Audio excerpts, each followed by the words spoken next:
$194 or $95. And I can definitely say I rented it from the video store. And if you have not seen Brainscan, ladies and gentlemen, you're missing out. Because it is a great film.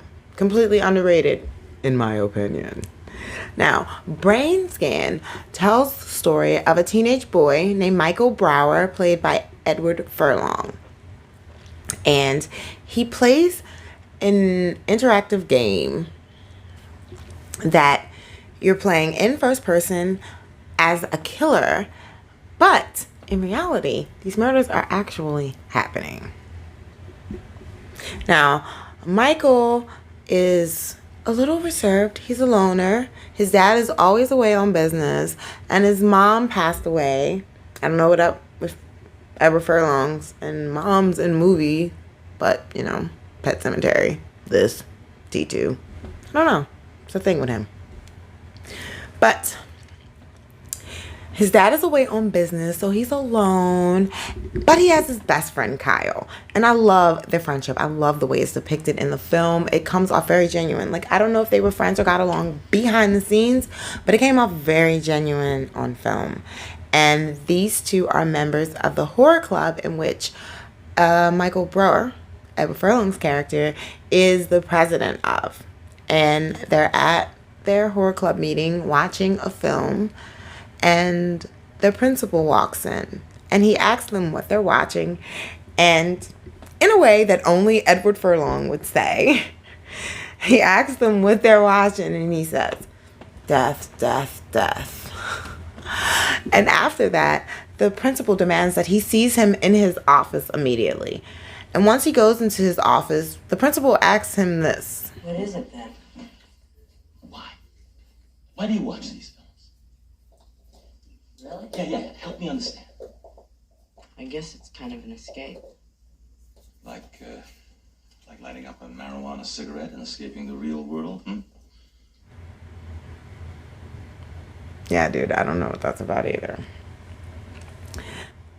After this encounter, he also tells him that the horror club is kaput. It's done. It's finished. It's over. He cannot move forward with any films unless he reviews them and he sees them and approves them first. So pretty bummed out, walking on the way home from school, his friend Kyle suggests that he plays a video game called Brainscan. He tells him that, like, it's in this horror magazine and it's so scary and he should totally check it out. So he's like, okay, maybe I'll check it out. And on the way home, they run into a detective. The detective is played by Frank Langella. I hope I said his name right. And if you don't know who he is, he's an amazing character actor. He played Skeletor in Masters of the Universe and also played Dracula in Count Dracula 1979. And they have, all these encounters throughout the film. And after this particular encounter, there's a crime scene and he's telling him just move along. And Kyle and Michael split ways, and while he gets home, he does, I guess what he does every day when he comes home from school.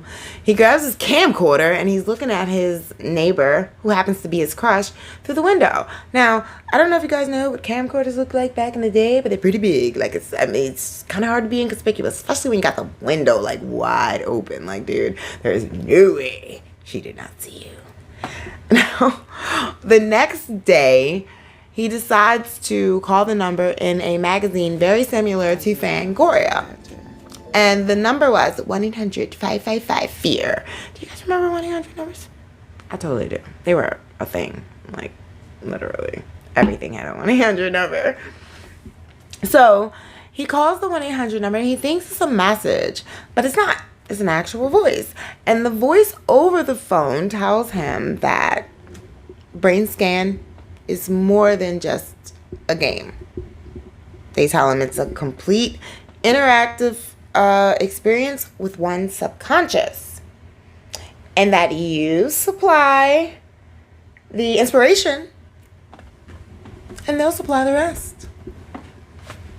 Now, after this, they tell Michael that he would be playing Death by Design. So he's like, yeah, okay, all right.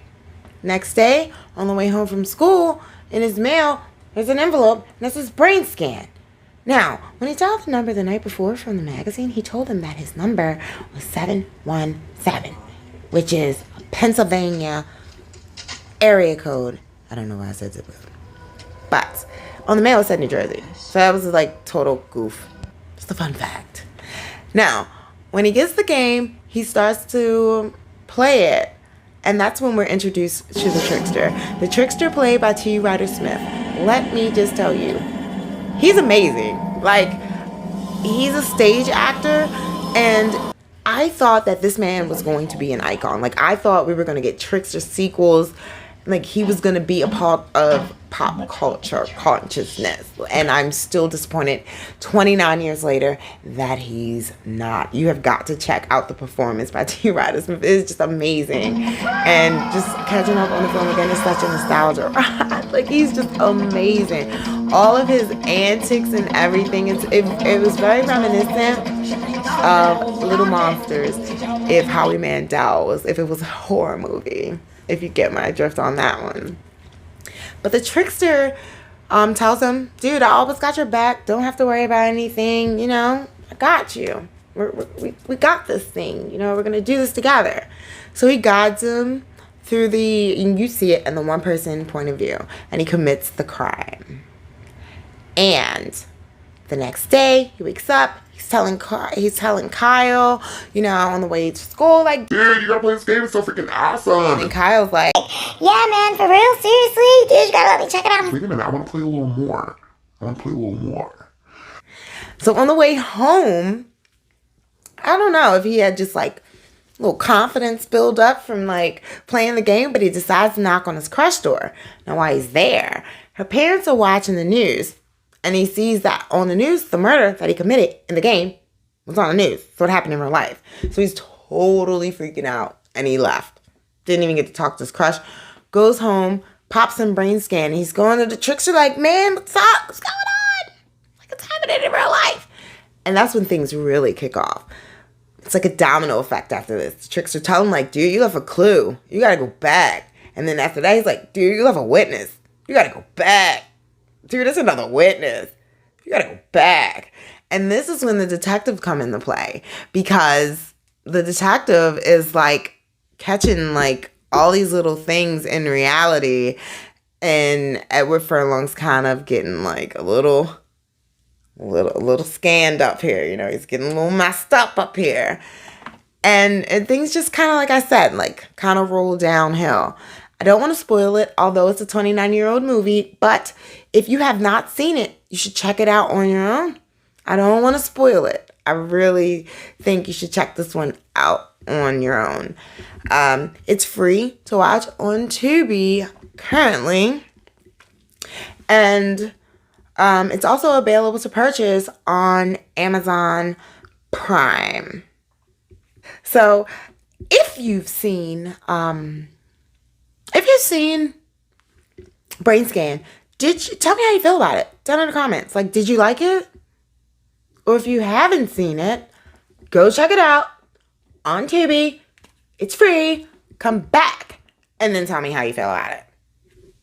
What'd you think of it? Now, so that's it for me in this video. I'll see you in the next one. Bye, guys.